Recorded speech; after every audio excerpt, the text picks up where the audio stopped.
السلام علیکم ناظرین، پروگرام ٹاک ٹاک کے ساتھ میں آپ کی میزبان انمول خالد۔ آج ہم بات کریں گے انسان کے بنیادی نظام صحت پر، اور حکیم سلمان اشرف سے جاننے کی کوشش کریں گے کہ ہمارے جسم میں امراض کیسے پیدا ہوتی ہیں اور طب ان امراض کو ختم کرنے میں ہمیں کیا ہدایت دیتی ہے۔ کیا طب میں تمام امراض کا شافی علاج بھی موجود ہے؟ سب سے پہلے حکیم صاحب کو میں اپنے پروگرام میں خوش آمدید کہتی ہوں۔ السلام علیکم۔ جی وعلیکم السلام۔ سر آپ کے قیمتی ٹائم کو بہت شکریہ۔ جی سر، ہمارے ناظرین کو یہ طب کے حوالے سے بتاتے چلیں۔ السلام علیکم جی، حکیم سلمان کا سب کو سلام۔ ناظرین، آپ کو بتاتے چلے کہ علم طب ہی وہ علم ہے جو تمام علوم پہ حاوی ہے۔ اس میں علم نباتات، اس میں علم حیوانات، جمادات، ان کا مجموعہ ہے۔ اس کے اندر روحانی علوم، حساب اور موسموں کے علوم بھی شامل ہیں۔ انسان دو چیزوں سے مرکب ہے، جسم اور روح سے۔ جب تک ہمیں اپنے جسم کی بنیادی حیثیت کا نہیں پتہ ہوگا کہ امراض ہمارے جسم کے اندر کس طرح پیدا ہوتی ہے اور ہمارا جسم اس کو کس طرح ڈیفینس کرتا ہے، ٹھیک، اس کے لیے میڈم ہمارے اللہ کریم کی ذات نے ہمارے اندر دو ایسے نظام پیدا کیے ہیں۔ ایک کو کہتے ہیں قوت مدبرہ بدن جو خون کے اندر ہے، قوت مدافعت جو ہماری جلد کے اندر ہے۔ قوت مدبرہ بدن کا جو تعلق ہے وہ ہمارے بلڈ کے اندر جو کیفیات، جو مادے پیدا ہوتے ہیں، ایک صحت مند انسان کے اندر اخلاق کا توازن ہی صحت ہے۔ اور انسان کے اندر، پوری دنیا کے انسان میں 4 قسم کے ٹیشوز انسجا پائے جاتے ہیں، اور ان کی شکست و درخت سے امراض پیدا ہوتی ہیں۔ جو معالج فطری قوانین اور قدرتی علاج کے وہ لاجواب راز جانتا ہے کہ جس سے انسان جلد سے جلد ٹھیک ہو جائے، وہ زیادہ قابل اور مقتدر ہوتا ہے۔ جی حکیم صاحب، یہ بتائیں کہ طب میں تمام امراض کا شافی علاج بھی ہے؟ جی الحمدللہ کہ طب ایک ایسا علم ہے جو دنیا کا سب سے پرانا علم ہے۔ اللہ کریم کی ذات نے انسان کو سب سے پہلا علم طب ہی عطا کیا۔ علم طب میں سے ہی انسان نے ترقی کی ہے۔ جی، آپ طب کو کسی بھی فیلڈ میں لے لیں، وہ طبیبوں اور سائنسدان بھی طبیب ہی ہیں۔ ٹھیک، آج ہم ترقی یافتہ دور میں دیکھتے ہیں کہ جتنی سائنس نے ریسرچ کی ہے، امراض پہ قابو پانا چاہیے تھا، نہ کہ وہ زیادہ۔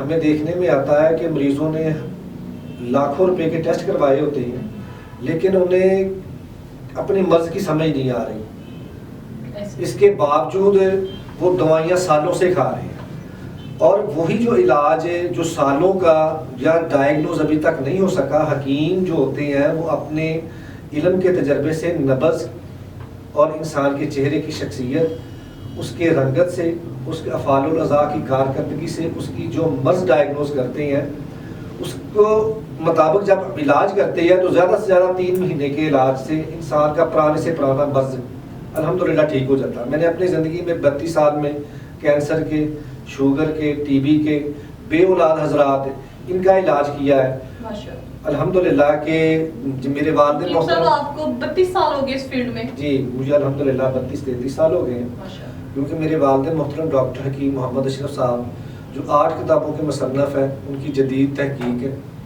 ان کی جدید تحقیق کے ذریعے میں لاکھوں انسانوں کا علاج کیا ہے اور الحمدللہ کامیاب کیا ہے۔ حکیم صاحب، آپ یہ بتاتے چلیں کہ آپ کون کون سے امراض کا علاج کرتے ہیں؟ ہم انسان کے سارے امراض کا علاج کرتے ہیں، جسمانی بھی اور روحانی امراض بھی، جس میں نظر بد، جادو ٹونا، یہ کلام پاک سے ہم علاج کرتے ہیں۔ اگر جسم بیمار ہو جائے تو ہم جڑی بوٹیوں سے اور جدید سائنس سے، جس میں حجامہ سے، مختلف قسم کے جی حکیم صاحب، ذرا یہ بتائیں کہ بے اولاد حضرات کا بھی آپ علاج کرتے ہیں؟ جی الحمدللہ ہم بے اولاد حضرات کا علاج کرتے ہیں۔ ایسے مرد جن میں بچے پیدا کرنے کے جراثیم نہ ہو، ان کو بھی الحمدللہ ہماری 3 سے 4 ہفتے کی میڈیسن سے، علاج سے امپرومنٹ اتنی ہو جاتی ہے کہ انسان بچے پیدا کرنے کے قابل ہو جاتا ہے۔ اسی طرح جو عورتوں میں مسائل ہیں، جس میں ان کے نظام تولید کا جو نظام ہے، ان کی پیریڈ کا نظام ہے، جب تک وہ ٹھیک نہیں ہوگا، جب تک وہ عورت بچہ پیدا کرنے کے قابل نہیں ہوتی۔ ہمارے ہاں اکثر دیکھا گیا ہے کہ اگر کسی عورت کے بچہ پیدا نہیں ہوتا تو تصور کیا جاتا ہے اس میں کسی نے کوئی جادو ٹونا نہ کر دیا ہو. اپنا علاج یا ٹیسٹ نہیں کروانا, کسی قابل طبیب کے پاس نہیں جانا, وہ دائیں بائیں جا کے تعویذ گنڈوں پہ ایمان رکھتے ہوئے زندگی کے قیمتی لمحات کو ضائع کرتے ہیں. اس کے کامیاب علاج کے لیے ہم سے رابطہ کریں, اور الحمدللہ چند دنوں میں انسان کی تمام قسم کے مسائل, اس کے جسمانی مسائل عورت کے ہو یا مرد کے ہو, ان کو اس قابل کیا جاتا ہے کہ ان کی ازدواجی زندگی اچھی اور خوبصورت, اور اللہ پاک انہیں اولاد کی نعمت سے نوازے. جی ماشاءاللہ. حکیم صاحب یہ بتاتے چلیں کہ کم عمری میں اس فیض بال آنے کا کیا پرابلم ہوتی ہے, ایسے اس کا بھی علاج ہے؟ جی الحمدللہ ہماری جو ریسرچ ہے نا میم, اس ریسرچ کی بدولت اگر ایک مریض ہمارے پاس سے چھوٹے سے مرض کا آتا ہے نا, یا اسے کوئی وہ ہے نا بڑا سارا مرض بتاتا ہے کہ مجھے یہ اس وجہ سے زیادہ پرابلم ہے, جس طرح آپ نے سوال کیا کہ کم عمر میں بالوں کا سفید ہونا, بالوں کے سفید ہونے کا جو اصل جو پرابلم ہے وہ دماغ کی کمزوری ہے. دماغ کی کمزوری کا جب ہم علاج کرتے ہیں اس سے پھر اس کو جو مریض کو فائدہ ہوتا ہے, نہ صرف اس کے بال قبل از وقت جو سفید ہو چکے وہ دوبارہ سے بلیک ہونا شروع ہو جائیں گے, بلکہ اس سے جو بچے جن کی نشوونما نہیں ہوتی, جن کے جسم کے اندر وہ دماغی صلاحیت یا حافظے کی کمزوری ہوتی ہے وہ بھی ٹھیک ہو جاتے ہیں. یہ وائٹ بالوں کے ساتھ ساتھ ہیئر فالنگ بھی بہت زیادہ ہوتی ہے لیڈیز کو. جی جی, یہ بھی دماغ کے خلیات کی کمزوری کی وجہ سے, ان میں خلیات میں جب کمزوری پیدا ہوتی ہے تو کوئی بھی چیز ہمارے جو بال ہے اس کو ہم تصور کریں کہ ہمارے جسم کے اوپر بال ایک فصل کی طرح ہے, اور خوراک انہیں ملتی ہے ہماری جلد سے, ہمارے سر کی جلد سے. ایسے افراد جن کی جلد میں انفیکشن یا کسی قسم کا کوئی پرابلم پیدا ہوا ہوتا ہے, جب تک ہم اس کے اصل پرابلم کا علاج نہیں کرتے آپ کی ہیئر فالنگ ٹھیک نہیں ہو سکتی. جی حکیم صاحب یہ بتاتے چلیں, آج کل آپ کو پتا ہے ہر دوسری لڑکی کو اسکن کی پرابلم ہوتی ہے, اور یہ مین ایشو ہمارا یہی ہے, تو آپ کیا اسکن کے حوالے سے, ان کی بیوٹی کے حوالے سے بھی کوئی ٹریٹمنٹ کرتے ہیں؟ جی الحمدللہ, ایسے اسکن کے پرابلم جو کینسر تک پہنچ چکے ہیں ان کا ہم نے کامیاب علاج کیا ہے. جن کو ڈارک سرکل, پمپل, چھائیاں اور چھوٹے موٹے مسے پیدا ہو جاتے ہیں, پیدائشی نشان ہوتے ہیں, اس کا ہم بغیر آپریشن علاج کرتے ہیں.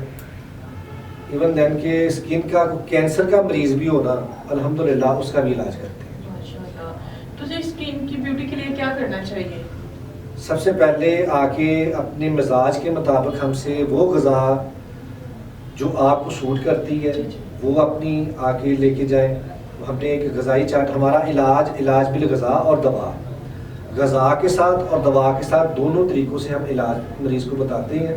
اس کی مرضی ہے کہ وہ دوا سے کر لے یا غذا سے کر لے, لیکن جسم کے اندر جو دوا ایک پراپر مرض کو ختم کرتی ہے, غذا جو آپ کے جسم کی نشوونما اور آپ کو خوراک فراہم کرتی ہے. یہ اسٹمک پرابلم بھی ہو جاتی ہے, اس کی وجہ سے بھی اسکن پہ پمپلس وغیرہ نکلنا شروع ہو جاتے ہیں, تو اسٹمک کے لیے کیا کرنا چاہیے؟ اسٹمک کے لیے آپ کا کم از کم جو روزانہ کی ڈائٹ کا جو خیال ہے نا, اس میں دودھ, فریش جوس, تازہ سبزیاں, ان کا استعمال ضروری ہے.